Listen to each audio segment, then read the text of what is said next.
taken out of the game because they get behind so soon. First throw, pass is caught. It's Amari Cooper. 3rd down and 7, blitz. Ball's out, pass is caught. Defensive backs. The NFL doesn't have one yet. They fake it to Elliott, down the sideline, what a throw! Gallup, inside the 10. Prescott, in trouble, down he goes. Maher from 26.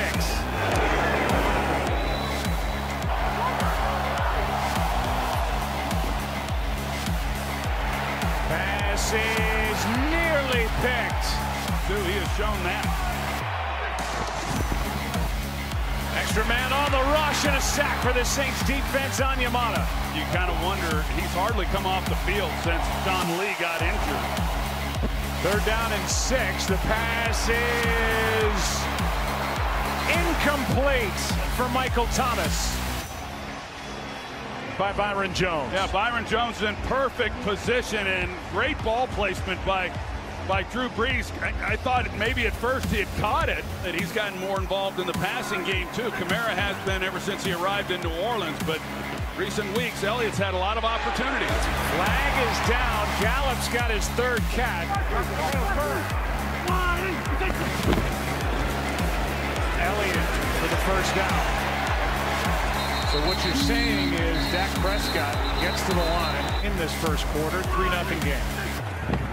3rd possession for Dallas. Prescott passes caught by Cooper. You've run a great route, and we see that weekly from Amari Cooper. Pretty good fake. Here is Elliott. The fake has everything to do with this. To the 20. 2nd and 12 now. Trying to set up a screen. They do. Elliott, touchdown Dallas.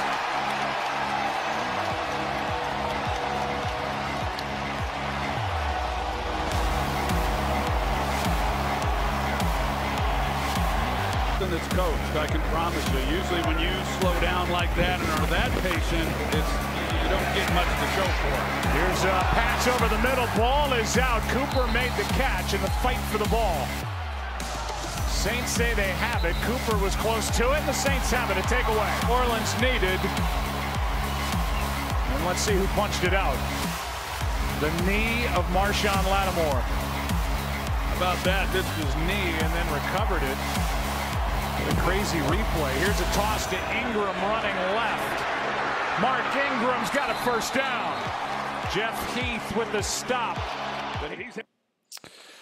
Hey everybody, welcome to Showtime. I am not Ari Temkin. Ari is still dealing with his infant child, which was just born. So he's going to be back tomorrow. Until then, I am filling in for Ari, so have no fear.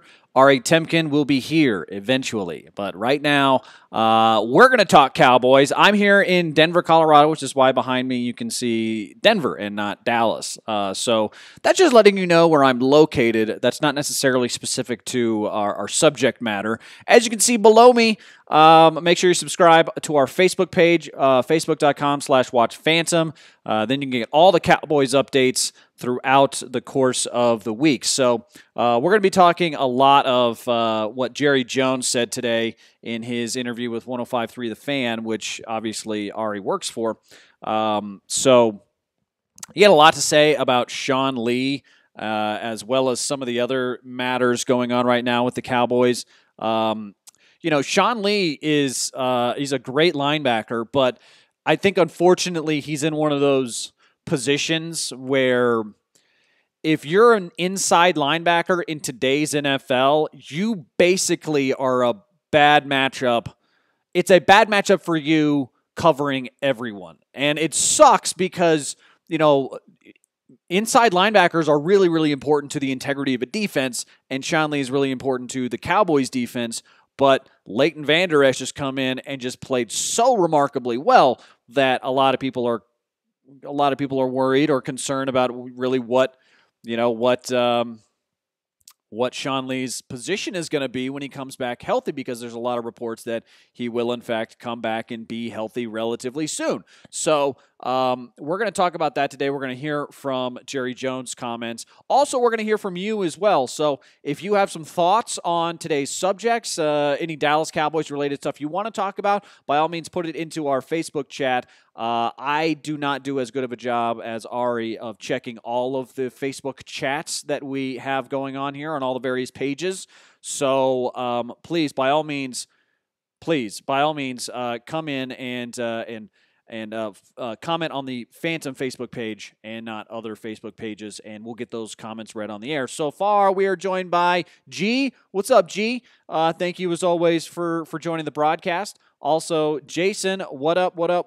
Dallas Cowboy for life, or DC4L. What's up, Jason? Thank you very much for watching the show today. Sean says, what up, Ari? Ari will be back tomorrow. Who was it that called the Saints game, right? Was it you, Sean? Did you call it? I hope you did. If you called that, either you're just a dumb fan or you're the smartest man alive. I don't know which one it is, but Sean, just because you are a Cowboys fan doesn't mean that I don't respect your opinions. But I would love to hear your rationale on picking that game, because I would not have picked it. But like I said yesterday, we learned so much from that game about just, it was a reminder. I shouldn't say it was a lesson, I shouldn't say we learned something. It was a reminder that as good as an offense may look, it is not as valuable as a great defense. Not even close, man. And look, the Dallas Cowboys defense, I would put it up there. I didn't know who was going to have the great defense this year. It looked like at the beginning of the season, no one had a good defense because no one knew how to play with the new rules in place. And kind of turns out, there are a couple of defenses that have surprised us. The Cowboys defense is not only good, but I would say it is traditionally good. And what I mean by that is they're not predicated on sacks and turnovers and like big plays. They're more predicated on like getting you off the field, which is exactly what they did against the Saints. I would also say that, I didn't expect Chicago's defense to be this good. I didn't expect them to have Khalil Mack. I also didn't expect Khalil Mack to come in and be the best player in the league immediately for a brand new team. That doesn't usually happen when you switch teams. So I was surprised by Chicago's defense. And then the Patriots are very slyly and sneakily a really good defense. They haven't allowed a 300-yard passer in 9 games. They also haven't allowed a 100-yard rusher in like 9 games, which is, they limit teams pretty well. And also, too, they're one of those teams that beat one of those high-octane offenses in Kansas City earlier this year. So some surprising defenses out there, and I certainly would put the Cowboys in that group. We talked about this with the Giants' 2 Super Bowl victories. They kind of just pussyfooted around the season and didn't really do very much, then got hot late in the year, and then made a huge run, and no one could handle their defense. No one. And Eli Manning has 2 Super Bowls because of Michael Strahan, Jason Pierre-Paul, and Justin Tuck. And I'll give credit where credit's due. Good on them. But, let's be honest here. That was not the formula for a championship team. But in reality, it kind of is, everybody gets so excited about offense in the middle of the season. Oh, Patrick Mahomes is amazing. Drew Brees, best player I've ever seen. How is he this good, this old? And, people get obsessed with the quarterback position. They get obsessed with numbers and then bring the hammer of defense down. And you realize, oh that's right. The defense, very important. Okay, so let's see here. Ty says, what's up? What's up, Ty? Keith, Ari ain't here, guys. Won't be back till tomorrow. Michael, is it confusing? It's Ari's show, so that's why Ari's name is on the show. So that's just why I put Ari's name there. Is that misleading? I wasn't trying to mislead you guys. Greg says Ari can feed the baby and do the show at the same time. He can. That's absolutely, he could do that. Are we saying Ari's lazy? Is that what we're doing here? Come on, Ari. Having a child is no excuse. Michael says Dallas should win out. That's you want to look at Dallas's schedule? Is that what we want to do today? We want to look at Dallas's schedule? See how many wins they have left? I mean, they got the Eagles this weekend. they could win that game. I could also see them losing that game. That's the problem, though, with really great defenses, is that typically they're not complemented with really great offenses, and I don't think the Cowboys, by any stretch, have a great offense. They've got moments where they look good, but they have players who are good. Amari Cooper's good. Zeke Elliott's good. They've got players, but they're not a great offense. And that means that they're not going to score a lot of points, which means that they're always one score away from losing. That's the uncertainty. That's what makes you really uncomfortable, is that they're not going to win a lot of blowouts. But they're always, I put more faith in what the Dallas Cowboys are doing defensively than I put in what the Kansas City Chiefs are doing offensively, because that defense is dog shit. It is terrible. They almost lost to the Raiders this weekend. So I think that Kansas City are a bunch of frauds. The Chicago Bears are legit, and they're going to be a problem in the postseason because not only are they a good defense, they're a good offense too. So if they get Trubisky back, they're formidable. I think they have a lack of experience that the Cowboys maybe do have, but I would look out for Chicago in the postseason more so than any other team in the NFC. Outside of the Rams. So, those are the three teams in the NFC that I'm really, really high on outside of the Saints. You've got a really strong contingent of teams in the NFC. You've got the Rams, who are really good. You've got the Saints, who are really good. You've got the Cowboys, who are showing you the defense still wins in the league. And then you've got the Bears, who are really up-and-comers. I would equate them to what the Rams were last season in a lot of respects. So, there are four really good teams there in the NFC. Let's see. Ari says, all Cowboys fans called the Saints win, LOL, but it was damn impressive. It was impressive. Ty says, congrats, Ari. Daniel, I like to think that Dallas just likes messing with good Saints teams. Entirely possible. Sean, when these Cowboys are counted out, that is when they are the most dangerous. Everyone said they would lose to Drew. I felt D-Law would show up, DeMarcus Lawrence, and called it when everyone else was saying that they would lose, including an alarming amount of Cowboys fans. Well, Sean, I would say that there's, I thought the Saints would win that game for, I would say, obvious reasons. Drew Brees is one of the best quarterbacks in the league, and that Saints defense is good enough. They're good enough to beat teams. It's not like you dominated them. You won by 3. So, it was a good win. I full credit to the Cowboys for keeping Drew Brees on the sideline. You look at the time of possession in the first half. So I looked this up. The record for time of possession is 45 minutes. It was a Dolphins-Colts game back in 2009. So it was 10 years ago. And they dominated the ball. They had the ball for 45 minutes. Now, the Cowboys had the ball for 37 minutes in this game, but 22 of those came in the first half, which is where they scored all their points, and where they gave themselves the cushion they needed to beat the Saints. That was damn impressive. That was really, really. And two, if you're going to be a ball control offense like the Cowboys seem to be leaning towards, man, your defense has to get 3 and outs. And they did that. They got the 3 and outs. They didn't get a ton of sacks, but they definitely made Drew Brees uncomfortable, which was a really, really good thing. And if you can do that against the Saints and Drew Brees, there's no question you can do that against the Eagles and Carson Wentz. So I would say that things are looking up for the Cowboys, but don't look at the Eagles as pushovers. If you think that you're just gonna play the Eagles, they're gonna waltz into to Dallas, and you're gonna be like, oh no, it's the Eagles, they stink. No, you're still gonna have to work your way to a victory. That's what defensive teams have to do. Defense is a really harsh mistress now in the NFL, because if the calls aren't going your way, you're screwed, man.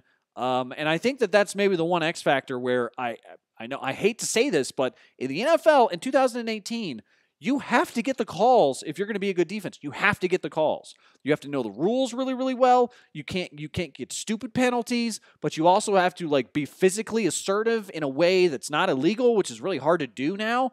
So there's so many layers to being a good defense now. It is so much harder now. So I would say, like, look, yeah, you can be a good defense. I think you win most games being a good defense. But in 2018, you also have to get those calls. If you're not getting the calls, what does it matter? What does it matter if you play great defense, but then the ref just decides to throw a pass interference penalty, and you're like, well, technically by rule, that's how that's supposed to be called.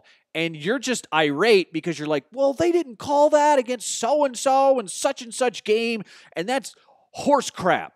That's just bullshit. Why did they call that there and not over here when it would have benefited us? Like, there's always going to be that factor in the minds of fans, and you have to acknowledge at this point, referees are not perfect. They're not going to call things consistently. That's just reality. So if you're going to be a good defense now, you're going to have to get a little bit of help. And that's just the reality of the league now, which is why occasionally we will see people get really upset that Dak Prescott is not better at playing the quarterback position than he is. Also, by the way, guys, we're going to play some clips of Jerry Jones here in just a minute, but I want to get through some comments here because he gave an update this morning on Sean Lee, which I thought was kind of interesting. Let's see here. Michael says, when the Saints have a good year, Cowboys always upset them. When they face off a year, they beat us. When they have an off year, they beat us. That's how that goes, man. It's the NFL. Any given Sunday. Neil, Eagles fans are talking all reckless after performing at a mediocre rate and beating a banged-up Mark Sanchez-led Redskins team. Yeah, but like you beat up a banged-up Colt McCoy-led Redskins team. So I don't know if that necessarily, like, Cowboys fans were talking just as much shit after beating the Redskins. So, like, this is the NFC East, man. Like, you take what you get. If the Eagles suck because they're still drunk from the Super Bowl and, Eli Manning's arm has fallen off and Alex Smith's leg exploded and you're atop the East by virtue of playing decent defense and then other teams' key players losing their limbs, okay. Yeah, you're more than entitled to be braggadocious about that. So I certainly wouldn't say that Eagles fans have no room to talk and Cowboys fans do. That's ridiculous. Because you did the exact same thing the week before, Neil. Don't even try that. What are you talking about there, Neil? Come on. Have some fortitude. Have some integrity, Neil. Come on, man. Keith says, nah, Ari called for a Cowboys win. Neil said, I said we would win by 3. That's nailed it, I guess. I have no way of proving that. Keith says same, but said 35-32. Jason, the defense dominated them. Offense, not so much. Yeah, like you're going to have to score some points against some of these teams, man. You're going to have to score some points to beat Chicago. You're going to have to score. I would say you have to score some points to beat the Saints. If they play the Saints again in the playoffs, I don't think that same scenario is going to happen. They're going to score more points the next time you play them. I think you get one of those.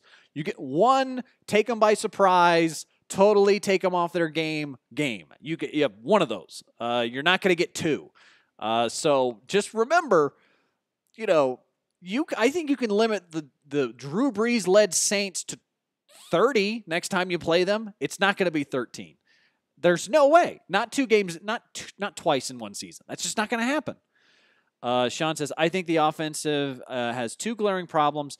Dak giving up the ball 11 times and the offensive line.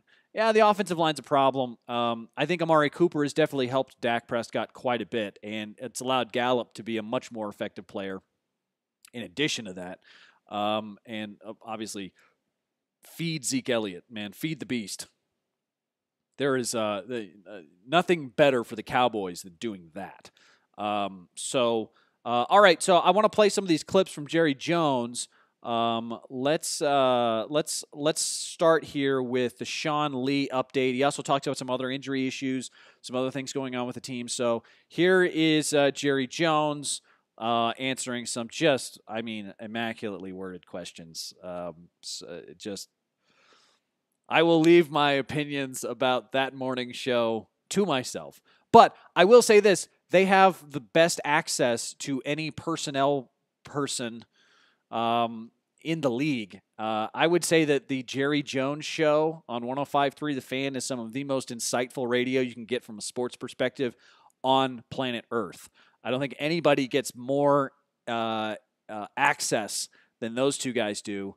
I think it's unfortunate. They don't really have to do very much. They just say, "Hey, Jerry, what are you thinking today?" And then they just he goes off. So there's not much work involved in it, but I would have asked some different questions if I were in that chair. But this is some good radio. So here's Jerry on Sean Lee and some other updates from the Cowboys locker room. Well, we have it's more than a cliche, but you say the only thing we want to concentrate on is the next game. Well, ironically, I think this next game is, what it's all about. Philadelphia is sitting there with certainly capable of winning the division, and in my mind, here at home, this does become such a huge game for us. We have all the respect and awareness that Philadelphia can play. They've got that Sproles back, for instance, they didn't have first time. So I can actually sit here like a coach and say, all we've got our mind on is the next game. Philadelphia is the key. We beat them, then I'm going to be a lot more, let's say this, I feel like our destiny is a lot more in our hands if we do that game. Jerry, how are you feeling about the return of Tavern for that Eagles game? Well, I think that I'm just amazed that we were able to play as well without Tavern against the Saints. And when I look back over the last couple of years when we haven't had him and how we've had to make do, now that I feel we're going to have him, and I do, everything you can evaluate right now, then there's no question that should give us a lift for our offense. Yeah, Jerry, when the rap on the Cowboys was, if Tyron's gone and Sean Lee's gone, then they're gone. And I know that was a major issue for you in the offseason to correct. You guys are 6-1 this year without Sean Lee. You just referenced the past few weeks without Tyron. I mean, how great do you feel about fixing those two major issues that have cost you guys in the past? Well, I look at it, obviously, from its most positive way, and that is there's help on the way. And if we can play at the level we played against the Saints, and all of our players know, our staff knows, we all know that with Tyron, with Sean Lee, we should be better. Jerry Jones joins us here at 105 through the Fan. Steven said yesterday that there's a outside shot to get Sean Lee back this week. When Sean Lee does finally return, would he get a starting job back? Yes, and he needs to be in the. You'll have a rotation, but certainly with a player of his stature, and you ask, well, has he earned it? I've said the other day that Sean has had as much to do with how Van Drish has evolved as his coaches have, and he's an outstanding individual to have in the room with those linebackers, out on the field with those linebackers, even though he's not playing or practicing. Well, when you get him in the game, he's that much more of a quarterback on the field. So he creates a wonderful situation for us when he's healthy. And we're all going to look at the idea of not bringing him back and having any risk that we don't have to take with the way Van Drish is playing and the way Smith is playing. And we want to be careful about not getting him back too fast as well. Jerry, this isn't confrontational. I just need you to set me straight because we all agree it's a good problem to have. Everyone keeps saying, we'll just go back to the rotation we had earlier in the year. My counter to that is, well, Van Der Esch maybe wasn't playing to this amazing level that early in the year. You just can't afford to have him off the field at all. Help set me straight on that circumstances are not the same. Leighton's playing much better even than maybe he was to start the season. No, I think you're accurate. Well, we have it's more than a cliche, but, you say the only thing we want to concentrate on is the next game.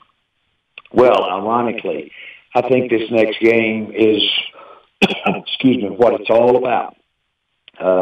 Philadelphia is sitting there with certainly capable of winning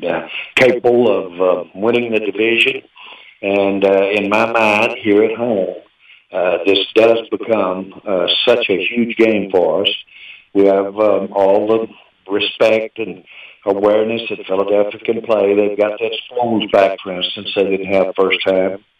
So I can actually sit here like a coach and say, all we've got our mind on is the next game. Philadelphia is the key. We beat them, then I'm going to be a lot more, let's say this, I feel like our destiny is a lot more in our hands if we do that game. Jerry, how are you feeling about the return of Tavern for that Eagles game? Well, I think that I'm just amazed that we were able to play as well without Tavern against the Saints. And when I look back over the last couple of years when we haven't had him and how we've had to make do, now that I feel we're going to have him, and I do, everything you can evaluate right now, then there's no question that should give us a lift for our offense.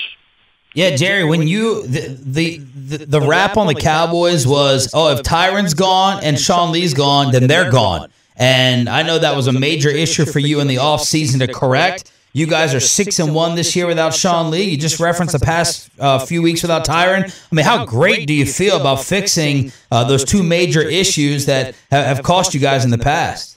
Well, I look at it, obviously, from its most positive way, and that is there's help on the way. And if we can play at the level we played against the Saints, then all of our players know, our staff knows, we all know that with Tavern, with Sean Lee, we should be better. Jerry Jones, joins us here at 105 The Fan. Steven said yesterday that there's a outside shot to get Sean Lee back this week. When Sean Lee does finally return, would he get his starting job back? Yes, and he needs to be in the. You'll have. Sorry about that, guys. I was looking kind of looped there. Okay, so Sean Lee's coming back. When he does come back, he will get a starting job, but it will be in a rotation. I think that's the right call. Yeah, does everybody agree with that? Right call. Bring Sean Lee in as he's been playing. I mean, he's going to be on the starting. He's going to be the starter on the depth chart. I don't think there's any. There's no debate about that. And there's not going to be. You don't want to create disruption in the locker room. You're always going to keep veteran players in veteran positions. So the notion that he would lose his job because somebody else plays well, especially at that position, is faulty. And I think the idea that he would not be as good as Van Der Esch is also faulty because he's been one of the best inside linebackers most of his career in the league. The problem comes with uncertainty, right? Things are working. You don't want to touch something that is working, right? You don't want to mess with success. And so people always look at those situations with a great deal of insecurity, right? Oh, we bring in this guy, he's played really well, and if this other guy who we know is good comes back and he's healthy, what do we do? Now we have too many players.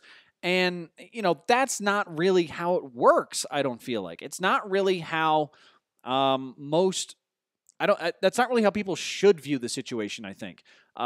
You've got X amount of snaps. I think Troy Aikman mentioned it on the broadcast that Van Der Esch has really not taken any snaps off since Sean Lee got hurt.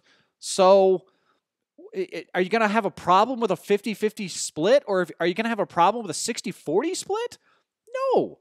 I mean, those guys need rest. It's okay. I mean, I think that the best way to look at it if you're a Cowboys fan is we have two great inside linebackers, and that means that they're going to be fresher when they come in and play.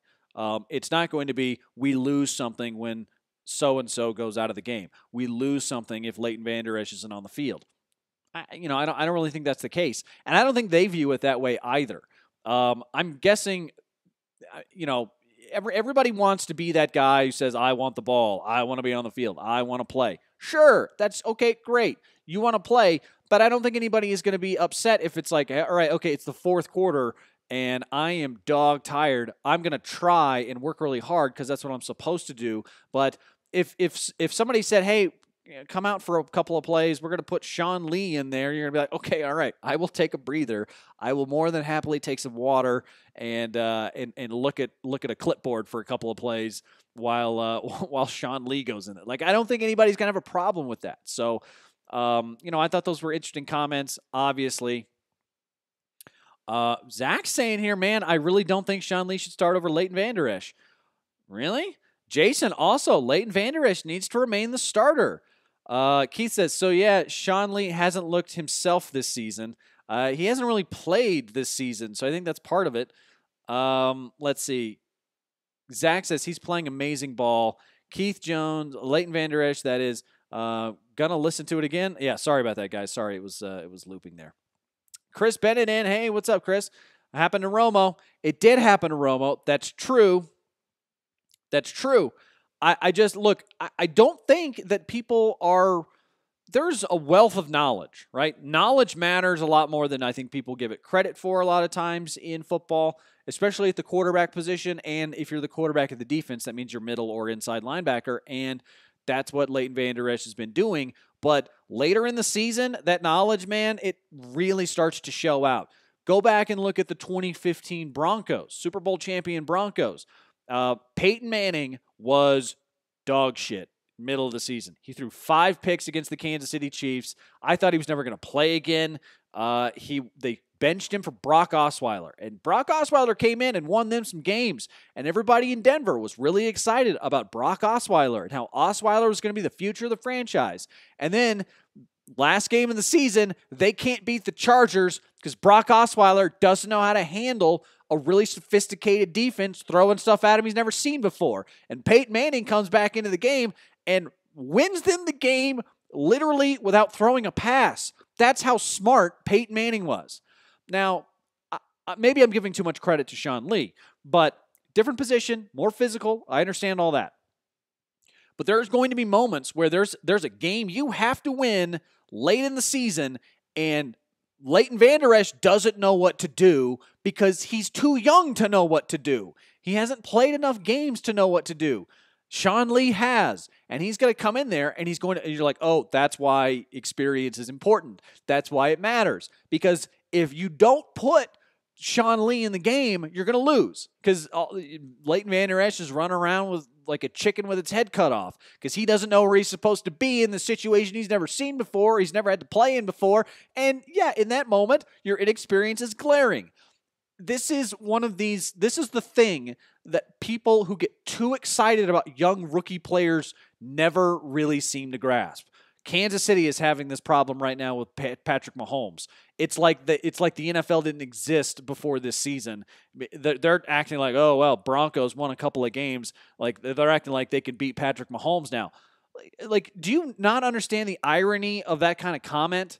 Do you not? And look, this Eagles game is a interesting situation here, because if they're going to look at this, and you're going to say, oh, well, look, the Eagles think there's something now because they beat an injury-plagued Redskins team. You realize you're talking about the defending Super Bowl champion Eagles. They won a Super Bowl last year. Like, you have to understand that they have experience and knowledge you don't possess. And if that quarterback, who was like MVP of the league last year, and that team, which is just laden with experienced players who've experienced success that no one on your franchise, no one on your roster has ever experienced. They're going to throw stuff at you that you're not familiar with. And I think in that situation, Sean Lee's value goes way up because Vander Esch may not know how to handle it. I will take known versus unknown every time. And I know Sean Lee's good. I know Leighton Vander Esch has been playing well, and I think there's a big difference. There's an enormous difference between guy who looks like he could be good and guy who is good. And that's like, sure, you may say that I'm maybe giving too much credit here to Sean Lee. I don't think I am. I don't think I'm giving too much credit to experience. I don't think I'm giving too much credit to somebody who's been playing the position long enough to have seen everything and know how to handle and be able to adapt well to those situations. I'm not trying to take anything away from Leighton Vander Esch. I'm just saying don't diminish the importance of experience and how good Sean Lee has been his entire career just because you're infatuated with this shiny new thing. Let's see. Chris Bennett says Leighton Vander Esch, Defensive Rookie of the Year. I would say in the NFC, probably. But if you're talking NFL overall, he plays inside linebacker, pass rusher, edge rusher is more important. Bradley Chubb's probably going to win that. Let's see here. Keith Jones. I think Barkley is better. Saquon Barkley? Then I don't know who you're talking about. He's talking about Defensive Rookie of the Year, not just overall Rookie of the Year. Jason says he hasn't played in the last few seasons. Who are you talking about there? Chris says Sean Lee needs to ride the bench. Zach, I wouldn't go that far. Tony, no team rotates a quarterback. It's different. Dallas has Dak Osweiler. That's true. That's very true. Dak Osweiler is man. Have you seen that graphic that's been going around on Twitter? I think it was like last 13 games, Dak Prescott and Brock Osweiler, same person. Yeah, that's not great. That's not good for Dak. I think Dak Prescott he still has the potential to be good, but this is why you can't overvalue early success. And look, Dak Prescott had a lot of success early. Early on, he looked like he was going to be amazing. Turns out situation changes just even a little bit. He's not quite as good. And that's going to happen to all these young guys. It's going to happen to Jared Goff. It's going to happen to Patrick Mahomes. It's going to happen to all young players go through this.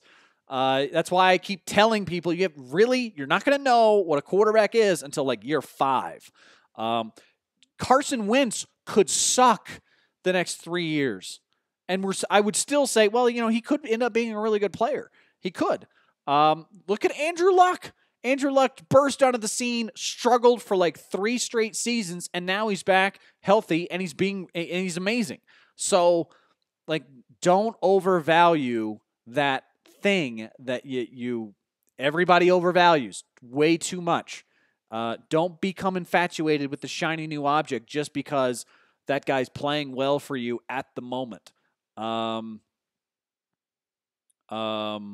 Keith says he also said Lindsey on the Broncos is going to be Offensive Player of the Year, Offensive Rookie of the Year. Yeah, I do think that Phillip Lindsay is good. Phillip Lindsay's really good. If you're not going to acknowledge Phillip Lindsay's good, I'm not saying he's going to win Offensive Rookie of the Year, but he's in the conversation. And I think that Denver and Dallas are very similar in a lot of respects. I think that the youth is Dallas's strength right now. I think the youth is Denver's strength right now. And they're both teams that, struggled early on this season because they were trying to do things offensively they weren't capable of doing. And now they're excelling because they're not turning the ball over as much. And they're also they're predicated on defense. They're letting their defense do the work. And that's really, really helped them. Their defenses are different. I would say that Dallas's defense is better because they're better at getting teams off the field. They're better at 3 and outs. They're better on 3rd down. But they're not as good at sacking the quarterback. They're not as good at putting pressure on the quarterback as Denver is. Denver has the best pass rushing tandem in the league in Von Miller and Bradley Chubb. So that stuff matters. It's like Leighton Vander Esch is in the conversation the same way I think Phillip Lindsay's in the conversation. I think Saquon Barkley probably wins Offensive Rookie of the Year, and I think Bradley Chubb probably wins Defensive Rookie of the Year. If you're asking, those wouldn't be my picks. I think Denver has 2 Rookie of the Year candidates on both sides of the ball. I think Dallas has 1 in Leighton Vander Esch, and I think New York has 1 in Saquon Barkley. Definitely, Zachary says definitely better. Who's definitely better? You're talking about the Dallas defense? I think I would rather have the Dallas defense than the Denver defense at this point. No question. I would rather have a defense, especially in 2018. Are you kidding me? In 2018, if you're a 3-and-out defense like the Cowboys have, that's so much more valuable than the feast or famine turnover dependent defenses that like Chicago and Denver have. Like, that's no question. Clearly. Yes. Yeah. Our defense, the Cowboys defense, you mean, Zachary? I apologize. You're going to have to say Cowboys, not our. I know this is a Cowboys show. I'm not going to assume everybody watching is necessarily a Cowboys fan. Are you on the team, Zachary? Are you on the 53? Because that would, if you are Zachary Maldonado, I apologize. Let's see here. Yeah, Cowboys. Yeah. Who is better, Dak or Noodle Arm? Dak Prescott is better than Case Keenum. Dak, although not as much as people think. I like Dak Prescott more than Case Keenum, primarily because Dak is cheap, and the Broncos are paying Case Keenum $18 million this season. Zach says, my bad. That's all good. I'm just giving you grief, Zach. I'm just giving you grief. I know fans say us and we and our. It's fine. Okay, let's see here. I want to play this other clip. I promise this won't loop this time. That was my mistake. I was messing around with something I shouldn't have been messing around with on my OBS. But, okay, so this was interesting. This is not necessarily Cowboys specific, but I do think that it matters because the Cowboys have been in these kind of conversations previously with players who have disciplinary issues, especially when it comes to domestic violence. So Kareem Hunt was kicked off the Chiefs for lying to the Chiefs. But I would say that the due diligence the Chiefs did is on the Chiefs, or lack thereof. The lack of due diligence the league did is on the league and the Chiefs. Kareem Hunt deserves absolutely full responsibility for the shitty thing that he did to a woman in a hotel. It was in Ohio. I don't know what this woman was doing there, but she got kicked out of his hotel room. He quite literally kicked out of his hotel room. And then he threw her to the ground, kicked her a couple more times when she was on the ground, and had definitely given up in trying to get in an altercation. And Kareem Hunt kicked her anyways. Pretty jarring image. I will say this, though. Of all of the video that we've seen of domestic or sexual assault or violence against women, whatever you want to call it, I would say that this is the least terrible. I would definitely say watching Joe Mixon punch a woman in the face, and we can talk about whether or not, she was using the N-word. I know that was brought up several times as a defense of Kareem Hunt's actions. I still think that there's a big line of distinction people make when it comes to that stuff. Definitely the imagery, the video did him in. Because if somebody says, so-and-so got kicked out of Kareem Hunt's hotel room, it was a woman, there was an altercation, police had the video, they chose not to press charges, blah, blah, blah. Okay. I do think this is interesting, though, from Jerry Jones' mouth himself. This is interesting stuff. I think Jerry is correct in what he says here about Kareem Hunt. Here's the clip. Well, the last sentence isn't necessary. I can just answer the first question. That is yes. Keeping a very close eye and have a keen interest in how that is playing out. But we're no different than the other 31 teams in this respect, or 30 teams, not including Kansas City. But very interested, and it's a challenging area of what we're about. Everyone has no tolerance for domestic abuse, zero tolerance for domestic abuse, and consequently, we have to deal with the fact that we're so visible, and it's such an important story. And so the truth is that to get to be a part of the NFL and be a part of the perception of the NFL, you have to give up some of the rights that maybe you would have if you were a part of the NFL. And you have to give that up. And in other words, you're held to a higher standard, really.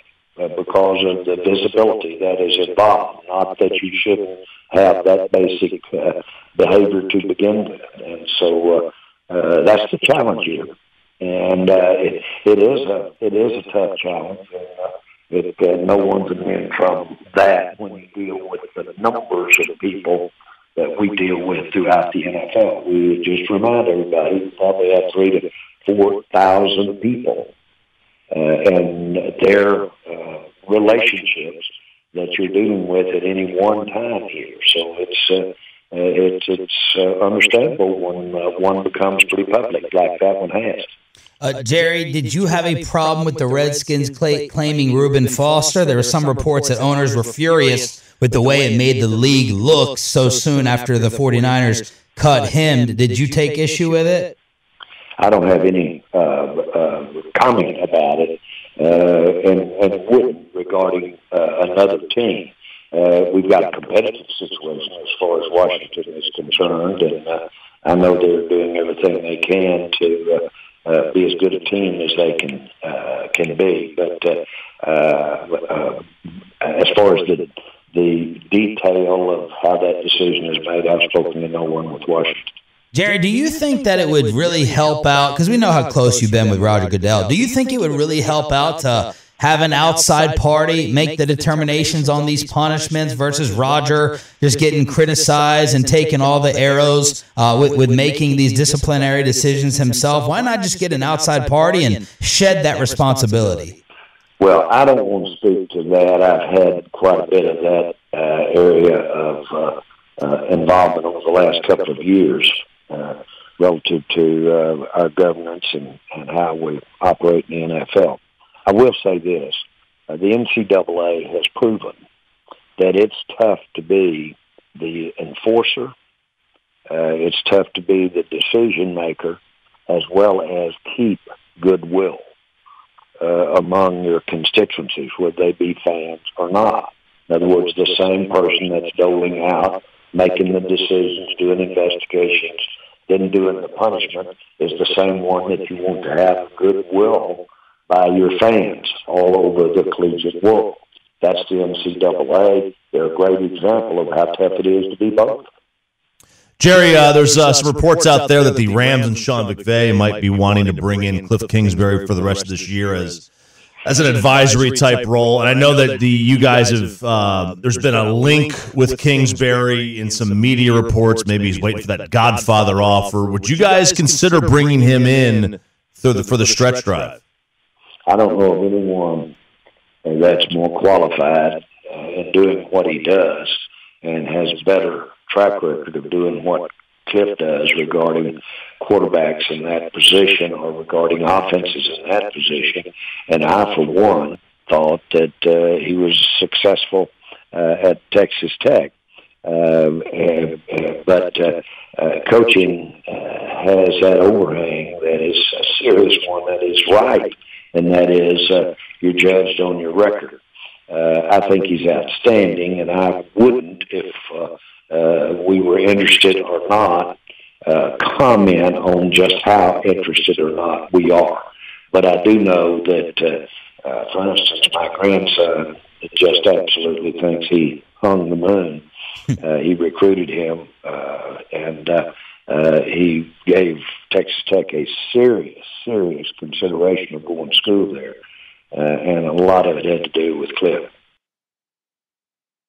All right, there we go. There is Jerry Jones. Sorry about the echo, guys.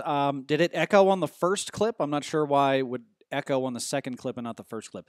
At any rate, there you go. There is Jerry Jones talking about the Kareem Hunt situation. I had referenced that the Cowboys had kind of been in a similar situation previously. Greg Hardy. Chris said if he hadn't signed Greg Hardy, I'd be fine with what he's saying. Zachary says, okay, yeah, so sorry about the echo, guys. I will get that figured out. Okay, so interesting stuff there from Jerry Jones on the Kareem Hunt situation. Also, too, basically, I don't know who it was, which host it was, but basically asking if the rest of the league was upset about what was going on with the Reuben Foster situation and the Redskins signing Reuben Foster, wondering whether or not that basically was asking him to admit collusion, which is weird. Obviously, he wouldn't do that. But I do think that it is interesting when we discuss collusion, because I remember having this conversation with Sarah Fields, who is a law professor here in Denver. She teaches at UC Denver. She's especially, in particular, invested in sports law. She's written some really interesting papers on Curt Flood and the impact of that Supreme Court case. If you're not familiar with Curt Flood, Major League Baseball player who basically is responsible for the beginning of free agency in baseball, and all types of collusion cases when it comes to how teams agreed or did not agree to sign a player. Curt Flood was kind of the original Colin Kaepernick. Now, this situation with domestic violence is very hazy, because you kind of want a consensus amongst all the teams to not sign players who have been guilty of this. Now, here's the deal. Kareem Hunt, I'd mentioned this before, that the video of Kareem Hunt doing what he did was jarring. Clearly, he deserved to lose his job. Clearly, he deserved to get kicked out of the league for a time. But I would say that what he did was not as bad as what, say, Joe Mixon did, or not as bad as what Greg Hardy did, and not as bad as what Tyreek Hill did. And so, there are absolutely levels to this. No question. Photo evidence, video evidence totally changes things. Ray Rice, the video comes out, and it totally just changed. It went from him getting a 2-game suspension to him never playing football. Well, he played football a little bit for the Ravens down the road, but it was never what it was. And so, we look at these things, and, you wonder whether or not teams should collude to keep certain players out of the league. I think a lot of people you have different opinions on the Colin Kaepernick situation and whether or not that's collusion. My personal opinion is that it clearly is collusion. But on domestic violence or on violence against women charges, there's no rule in place, and the leagues, the players union will fight for these guys to keep them in the league, because they're always going to be pro player regardless of what the player position is. And I hate that kind of rationale, but that's what they do. And that's kind of the rationale of what teams do. I don't really care what you did as long as you help me win games, which is exactly what the Chiefs did with Kareem Hunt. We don't really care what you did. You're a really good running back. We're going to take your word that it wasn't that bad. And then the second that it becomes a PR issue for them, then they cut him. The whole idea that he lied to them, he may have lied to them. I don't know. The idea they didn't do their due diligence, though, pretty sure it went like this. Police officers, can we have the video? No, you don't want to give us the video? Okay, well, we won't ask for the video anymore. We'll just let you handle this, and if you say it's good, then we're good with it. And then they say, hey, Kareem, was it bad? No? All right, we'll take your word for it. That's not good enough anymore. That's not good enough.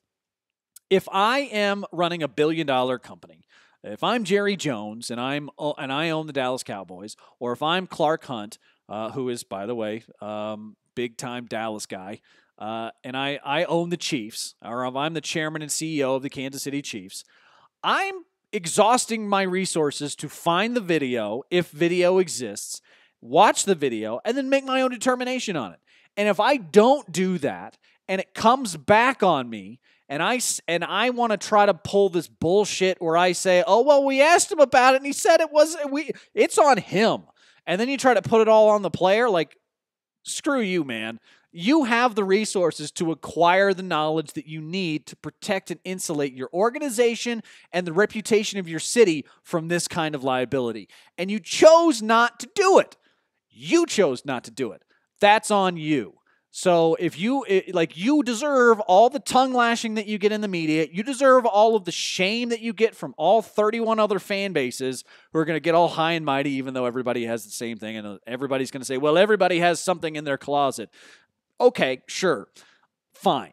If you want to play that game, you're more than welcome to, but you get what you deserve. You get what you deserve. You deserve the shame. You deserve the shame for, first of all, treating this in such a cavalier manner.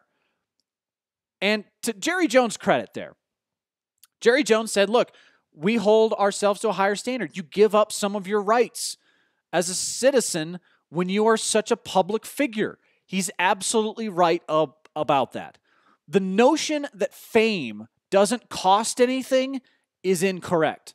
It costs you privacy, it costs you rights in many respects, and it costs you judgment. Not judgment from the law, but judgment from society. That's the difference. You and I on this stream, everybody who's watching this stream right now, we're all basically in the same boat. Nobody really knows who we are. It's not like some people care what I do and what's going on in my life, but not on the level of an NFL player. But it's like I'm like you guys. Like I don't really, people don't care what I do in my personal life. But I'm one of the judgers. I'm a member of society in this respect. And yeah, like the moral outrage that comes, people will always act as though like don't throw stones in glass houses. That's not how this works, man. Be pragmatic about it. Be responsible about it. And the thing about it is that if you are on that level, the $1 billion level, I own an NFL team level, you better do your due diligence. You better figure out what happened. And independent of the law and what the law does, you better figure out what the price of not figuring it out is before you get to this point. And if you want to take the gamble of not getting that information, which you are more than capable of acquiring, if TMZ can get it, you can get it. TMZ is not more powerful than the Dallas freaking Cowboys. They're not more powerful than the Kansas City Chiefs. They're not more powerful than the NFL. They're just more willing to pay the price it costs to acquire that information. And once again, the stinginess, the bullheadedness, the buffoonery, the arrogance of NFL owners once again comes back to bite them in the ass. And that's exactly what happens every time a situation like this comes about. The NFL gets all indignant and like, why are you judging me? You don't judge Joe Schmo on the street like this. Why are you judging me? Because you're an NFL team. That's why. You're in charge of like this massive influential entity, and if you don't treat that with respect and responsibility, we're going to judge you for it. We're absolutely going to judge you for it every freaking time. So I will say I think Jerry Jones is more equipped to deal with this because he's been through it before. I think he's learned from some previous mistakes that the Cowboys made with Greg Hardy and maybe some other players in their past that we know less about because it wasn't in the social media era. But I think he has, once again, a lot of experience here and a lot of stuff that Jerry Jones knows because of his age and because of his experience with these matters in the past, where today he can say something that maybe he couldn't say prior to this, with the Greg Hardy situation. So, look, and like this is not to just like rain down judgment, which can never be recanted. Like that's not what this is. I'm not here to say Jerry Jones is a bad guy or Clark Hunt's a bad guy or either the Chiefs or the Cowboys are a bad organization. That's not what I'm here to say. I'm here to say this. Don't act like you're not responsible for something when you have that much control and power over a situation and to do the right thing before it gets to this point. And the only reason why I felt like it got to this point with the Chiefs is because they didn't want to cut Kareem Hunt. And they wouldn't have cut Kareem Hunt if TMZ hadn't done what they did. And it's crazy to me that the entity that is holding these organizations at this level morally responsible is TM fucking Z. Like they're the ones, the muckrakers of sports and entertainment are the ones who are holding you accountable as one of the opinion makers, culture creators in America. TMZ is the one who's doing that. Great. I wish you would do it to yourselves. It's like keep your own house in order, and then we wouldn't need TMZ, right? That's the hope. But I think the thing that everybody comes back to with this topic is you should have the same level of moral culpability or responsibility for your own house as we as individuals have for ours. True, you have a bigger family, but you also have billions of dollars. So use those billions of dollars for good and not just to create more billions of dollars for yourself. That's all I think society wants from you. It's not that they want you to be morally perfect. It's not that they even want you to be harsh or as harsh as some people may cry for you to be with these kinds of crimes. But if you get upset at Kareem Hunt for lying to you, I'm going to get upset at you for lying to us. That's the point. Be honest. If you want Kareem, if you expect Kareem Hunt to be honest with you about the order of your house, be honest with us about the order of your house. And when you're not, I'm gonna kill you. I'm gonna crush you with my platform as much as I possibly can. And I think that a lot of people are gonna crush you as much as they possibly can for doing that. And look, I haven't seen an NFL team handle this correctly yet. I haven't seen a single team do it. Not one. Not one single team has handled this correctly. Not one. And like this once again comes back to the hubris of people who are in those positions, taking those positions so far and believing that they are insulated from any sort of criticism or accountability, that it doesn't matter. They're just going to play with fire, and they're going to take that mitigated risk. And they may say at the end of the day, you know what, he's not that important of a player to our success overall. So even if, let's put it in these let's go the other direction with it. Let's say an NFL team really does want to get that video, and they want to make sure that nobody else gets that video because they want to protect their player. Even if we're talking about just personal protection, the Cowboys are invested in the Cowboys, and they want to protect the name of the Cowboys. And instead of doing so by cutting a player who did something wrong, they want to do so by protecting a player who's helping them. And they decide that it's worth the $250,000 or whatever it is to get exclusive rights to that video and make sure nobody else ever sees it. I mean, if that story came out, that would be bad for the Cowboys or the Chiefs or whomever. But you know, I think they weigh all those options in some boardroom, and they say, okay, well, if we buy the video to protect Kareem Hunt, and then that story comes out, if anybody in this room tells anybody else that we make this deal, or if that person ends up having a guilty conscience about selling that to the organization and not TMZ or whomever else, then that could come back and really hurt us in a big, bad way. So we're not going to do that.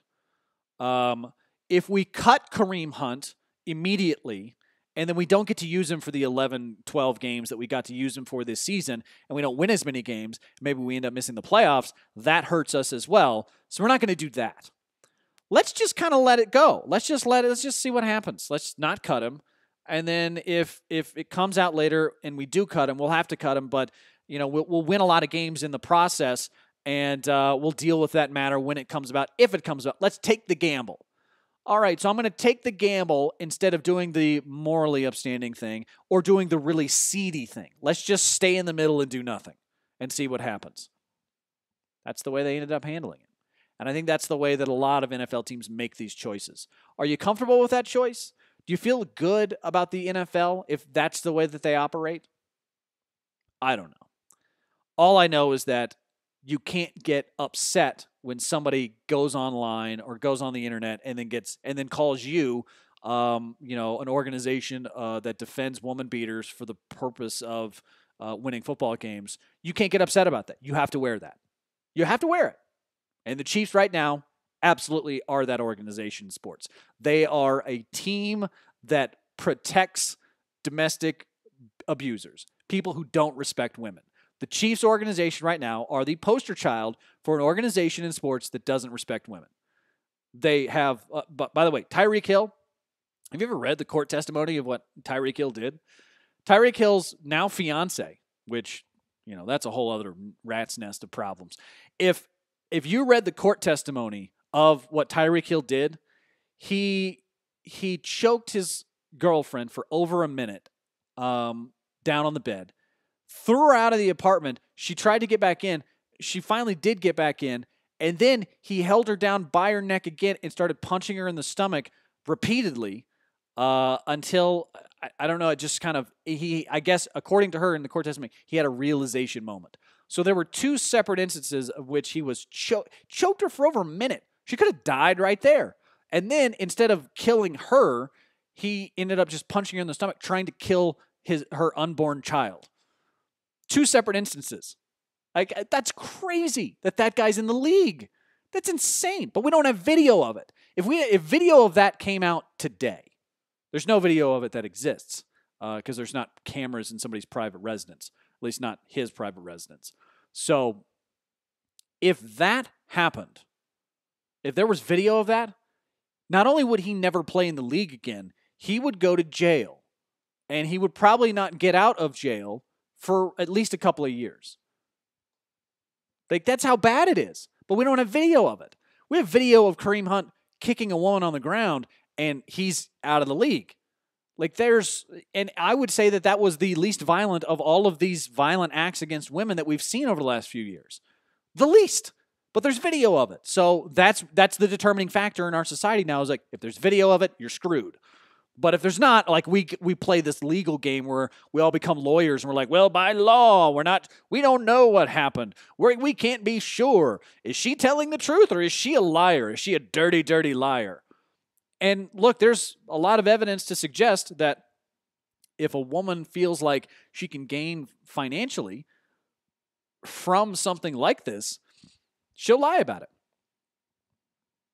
There's evidence to support that people who have a lot of money, wealth, and fame are more susceptible to that kind of manipulation than people who aren't, which is why the statistics on the truth of domestic violence victims is not necessarily applicable to domestic violence issues of the rich and famous. So, like, there's a lot of, like, subtle nuances to all of this, which I am absolutely understanding of and appreciative of, and you have to look at all the issues and all sides of this issue, but looking at it from an organizational perspective, I wouldn't touch it with a 10-foot pole. And I think that's what Jerry Jones is saying, man. You got to hold these guys to a higher standard because the society is going to hold you to a higher standard. And you would rather have an untarnished name than a tarnished name with the whole country, even if your own fans will defend you to the death. So that's our show today. Hope everybody enjoyed it. Ari Temkin is going to be back tomorrow. Want to thank everybody for watching once again. And Chris, final comment here from Chris. He says, speaking of domestic violence, Urban Meyer protected a woman beater. He did, and he's retiring after the Rose Bowl. I'm guessing he's going to be around for about a year and then end up head coaching at like Baylor or Louisville because they seem to have an affinity for the lecherous. So let's see what happens with Urban Meyer. Yeah, I have there's no love lost there for Ohio State or Urban Meyer. But like, once again, you know, what's a couple of domestic violence problems on your staff if you win a couple of national championships, right? I mean, am I right? Am I right, guys? All right. That's it. That's the end of the show. All right. Later, y'all.